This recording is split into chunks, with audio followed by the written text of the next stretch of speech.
ఏం జానకి కలుసుడద్దు ఏమద్దు అనుకుంటే వెళ్ళిపోయినావు కదా, మళ్ళీ ఎందుకు కలుద్దామని చెప్పేసి రమ్మన్నావు? ఏం లేదు రాఘవ, ఇంతకుముందే మా నాన్నతో మాట్లాడిన మీ గురించి, అందుకే ఒక మాట చెప్దామని వచ్చిన.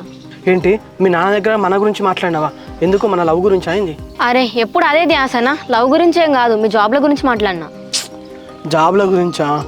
ఇప్పుడు జాబులు చేసే ఇంట్రెస్ట్ ఎవరుకున్నా చెప్పు, గదెందుకు ఇప్పుడు చెప్పు. అట్లా మాట్లాడుతున్నది రాఘవ, ఎన్ని రోజులు ఊర్లో ఖాళీ తిరుగుతారు, ఏదైనా జాబ్ చూసుకోవచ్చు కదా. నీకు ఆల్రెడీ తెలుసు కదా జానకి, మాకు జాబులు చేసే ఇంట్రెస్ట్ లేదు, ఏదైనా బిజినెస్ పెట్టుకుంటామని చెప్పేసి అని. జాబ్ ఎవరు ఇస్తారు ఇప్పుడు? సరే జాబ్ ఇంట్రెస్ట్ లేదనుకో, మరి ఆ బిజినెస్ తొందరగా పెట్టుకోవచ్చు కదా, ఎన్ని రోజులు ఖాళీగా ఉంటారు ఊరు ఇట్లా. నాకు ఒక విషయం అర్థమైంది లేదు జానకి, నేను అంటే ఇష్టమే లేదంటూ మీ జాబులు చేస్తేంది లేకుంటే చేయకపోతే నీకేంది? నీకేం అవసరం అసలు, నువ్వు ఎవరు నాకు చెప్పడానికి? ఏంటి రాఘవ, అంత నువ్వు లైఫ్లో సెటిల్ కావాలని నేను మాట్లాడుతుండే నువ్వేందంత ఇట్లా మాట్లాడుతున్నావు? జానకి నువ్వు నా నవ్వే యాక్సెప్ట్ చేయట్లేదు. ఇక నీ లైఫ్లో సెటిల్ అయితే ఏంది, సెటిల్ కాకపోతే ఏంది చెప్పు. నేను ఎటుపోతే నీకేంది? అట్లాగా రాఘవ, ఊర్లో మీ ముగ్గురికి మంచి పేరు ఉన్నది, నువ్వు జాబ్ బిజినెస్ చేస్తే నాకన్నా మంచి అమ్మాయి రావచ్చు కదా. నీకేమైనా దిమాగ్ ఉన్నదా జానకి?